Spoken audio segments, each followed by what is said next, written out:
Hey everybody. Today we are talking about a discussion that's near and dear to my heart that's really been hitting home to me lately, that I've had as a discussion with a lot of patients, a lot of friends, a lot of family lately. So this discussion is going to talk about what are boundaries. We're going to talk about how boundaries provide health and wellness, and why the book Set Boundaries Find Peace by Nettra Tawwab, which is based this discussion is based upon, has interestingly been the most difficult book I have ever shared over my years of experience in my clinical practice. So we're going to talk about those things today. So we're going to start with this idea of what is a boundary, right? So there are a lot of different discussions as to what a boundary might be, but Nettra Tawwab in her book, she says this quote right from the very beginning as she's discussing what a boundary is. And a boundary is a gateway to healthy relationships. And I would put my own 2 cents in there that a boundary is an essential component of not only relationships, but also wellness and to be well. And we'll discuss that as we go in here further. So why might that be? Well, let me give you an example of kind of how I look at boundaries and the importance of boundaries. Let's say, for example, I'm going to use a couple examples today. Let's say, for example, you look at the idea of a house on a country road. As you turn into said house, you got a picket fence going down the road. You can clearly delineate where the edge of that property is. And as you drive in, you're then faced with a big, huge gate. Now, this gate, you have to go over and punch the code in order to be able to get in. Once they let you in, then you can go in, you drive in a little bit further, and then you've got a front door, right? So then someone has to open the door and let you in to have an exchange in that house.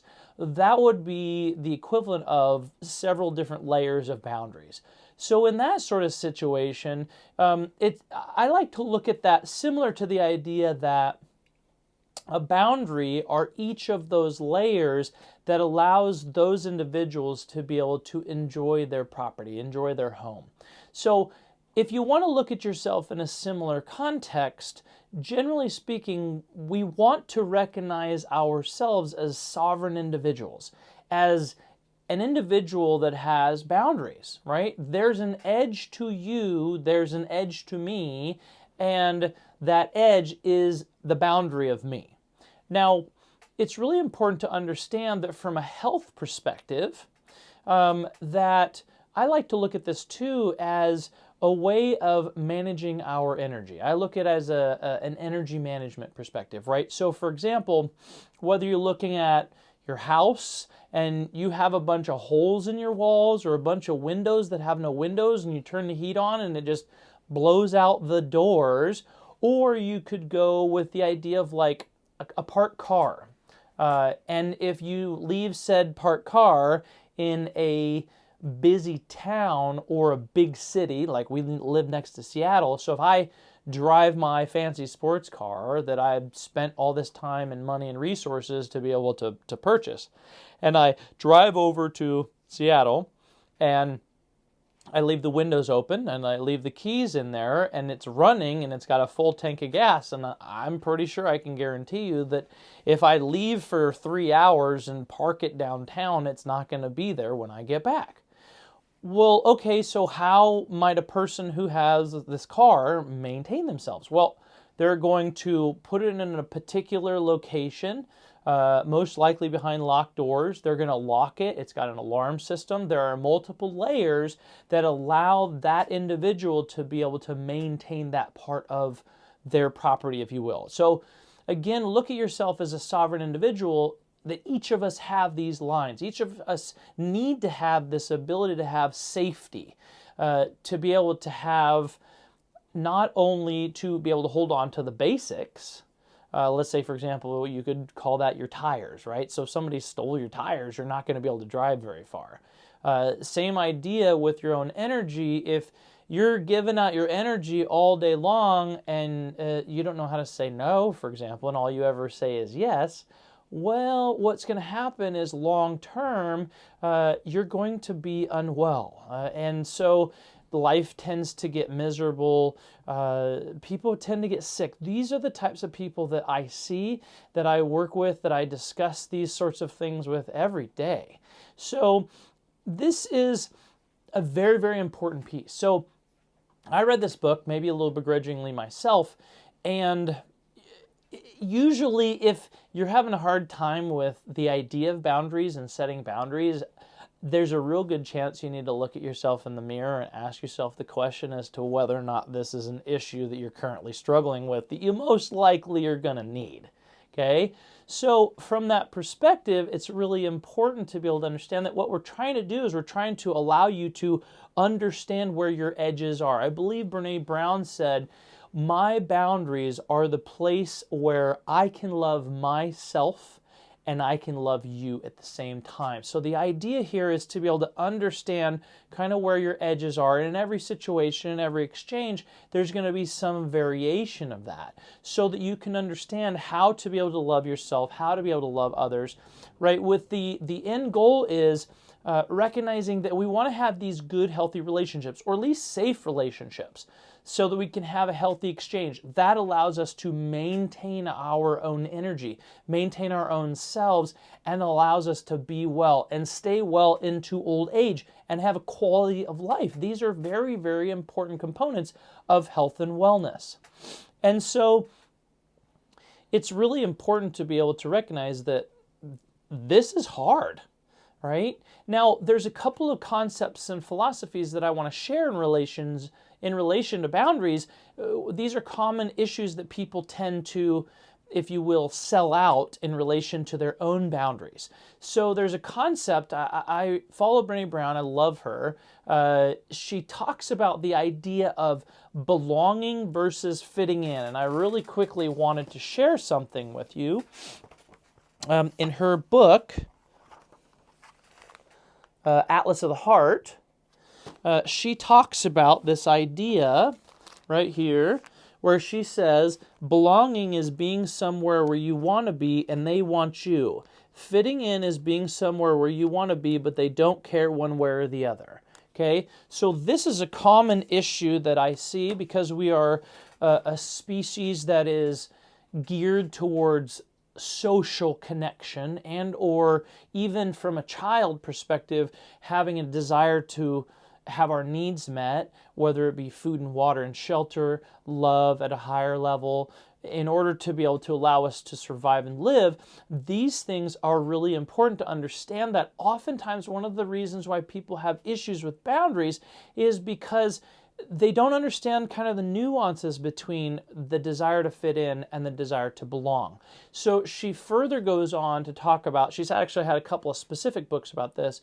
You can go and read them. I believe Darren Greatley was one of her ones where she talked about belonging to oneself. So we go back to this idea of this house, right? And at the end of this, I'm going to share with you a couple of statements that you can work on for yourself so you can identify how and whether or not this is an issue for you. And so she talks about this idea of belonging to oneself. Well, in order to belong to oneself, you've got to understand where your edges are.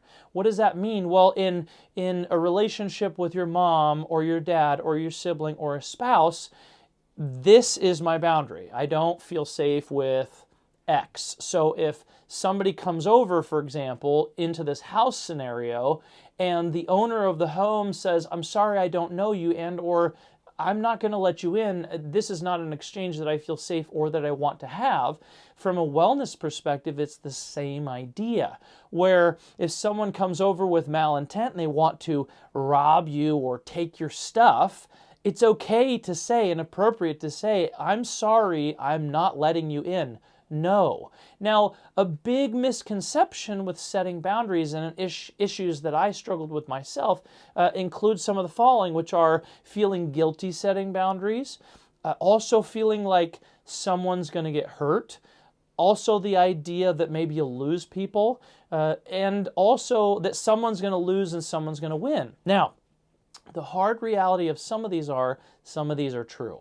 So for example, if you decide that you're in a situation where you're not sure whether or not people actually feel like and or that you belong to a relationship, let's say for example a friend group, and you're working through this process and you're learning and you're becoming healthier and you're starting to set healthy boundaries and you're having a hard time with the exchange now with these, quote unquote friends, and you're coming to realize that what you've done is you've sold out and you've let people in and taken your property and taken your energy and taken your health from you, and you said yes to them when in reality the answer should have been no, and no thank you. And so what happens as you transition, as you get healthier with this boundary aspect, you're going to start to be able to see whether or not these people are actually wanting you and you belong to them and they belong to you, or you are just fitting in. And so it's really hard because sometimes as you get healthier, people no longer are going to be in your life, and that is just the sad reality. So it's really important to understand that part of this process is that you're going to have to learn the grief cycle. You have to get yourself out of denial. You're going to have to honor the grief that you're feeling and the sadness and the upsettedness and kind of this back and forth until you can find acceptance of this process of recognizing that you are important as a person. And if you care about your own health, and if that's important to you, then you got to recognize that you've got to choose yourself in a healthy way so that you can be connected and belong to yourself, so you can honor the other humans that you're with. You're going to give them permission and courage to be able to stand up and recognize whether or not the exchange is a healthy one, because it needs to work out for both of you. So again, a common misconception is that somebody's going to lose. This is a big one for me as I've been working on this. I thought someone was going to lose when I said no and someone else would win. And in order for me to stay connected to those people, I was selling out and I was not true to myself, and I was fitting in because that's all I knew. But now I recognize that there are actually situations where you can have a win-win, which is amazing. Now that requires a lot of introspection. It requires you to be able to learn about yourself, to be able to understand yourself a little bit more, to have a deeper level of being able to listen to yourself when you ask questions so you can work with that person. Real relationships and real health takes work and dedication and skills and discipline. And so I want to let you know, not that that's a bad thing, but that this is the message of hope that is included in this process, that you can actually learn this. These are things that are skills that can be acquired. And you can learn and you can grow and you can increase not only in your relationships, but in your health. You can stop having energy drains. Your health will get better. Your mind will get better. You'll feel better. You'll have greater relationships. Your sex life will improve. Your health will improve. Your energy will improve. Your symptoms will decrease. So it's really important to understand that boundaries are an essential component of being well. So it's interesting to me that I've found that over the years I've recommended a multitude of books. I love reading. I'm an avid reader, constantly consuming a massive amount of resources, whatever I can find to be able to share with my patients and the people that I care about and making a difference in the world so that I can get the message out of what I feel like is really going to make the most difference. Well, I can tell you that this book by Nedra Tawwab, I think I said that correctly, Set Boundaries, Find Peace. I have given this to lots and lots of patients and friends and family. And I have to tell you, I have never felt as rejected or I have never seen as many patients get stuck in reading a book as this one. So it's a hard one, which means it's really valuable. It's very important. So if you can do the hard work, if you can work through this process, if you can learn about boundaries, the different kinds of boundaries, ones that are too weak, ones that are too rigid, and learn how to have a healthy, balanced boundary and be able to recognize that you have your own value, your own sets of values, and you've got to know what those are and be able to understand how to work with relationships with yourself. The relationship with yourself and with others is just as important, if not more important, so that you can help connect with other people, you can make a difference in the world, and you can be well in the process. So that's the message that I want to send to you today, that If you will work on these things, it will make your life better. Your health will improve. It is worth it. Now, there's a couple of statements that I'm going to suggest for you here as we close up today that really, I put a lot of thought and process into this that I feel like make a difference. Now, oftentimes I'll prescribe people to do some automatic writing, which means you're going to sit down, either write a statement at the top or just write down or start writing, and then you're going to destroy this writing when you're done. Now, you don't have to destroy this if you don't want to, but usually my suggestion to get started is definitely to destroy this writing when you're done. But what you can do is I'm going to give you some statements. So take out a piece of paper and a pencil and write down some of these statements. And at the top of your paper, you write these statements. And then you set a timer for 10 or 20 minutes and you write on them for 3, 4, 5 days in a row so you can really understand what's going on with you. It helps give you an awareness of where you are, what you need to work on, how to move forward in relation to the things that we've been talking about today. So, some of these statements include the following. In order to help increase your understanding of your boundaries and or to move forward in health. Okay, one is, I'm okay retaining my power in my relationship or relationships. I'm okay setting healthy boundaries in my relationship. I'm okay working for win-win scenarios in my relationships.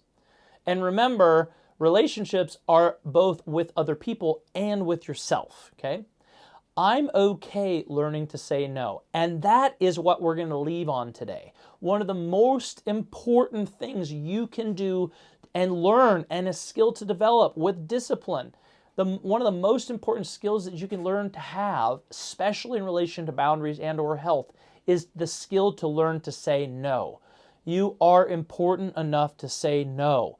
If you want to get well, learn to say no. So, I'm okay learning to say no at the top of your paper if that's an issue for you. Start working on it, writing about it. It will make a difference, profound difference. I guarantee a profound difference in your life. If you don't know how to say no and you learn how to say no because you are learning about yourself, it will improve your health tenfold. So if you like this message, please hit the subscribe button, give us a like, tune in more, and we're going to keep on turning out stuff that will make a difference in your life. This is Dr. Fisher signing out.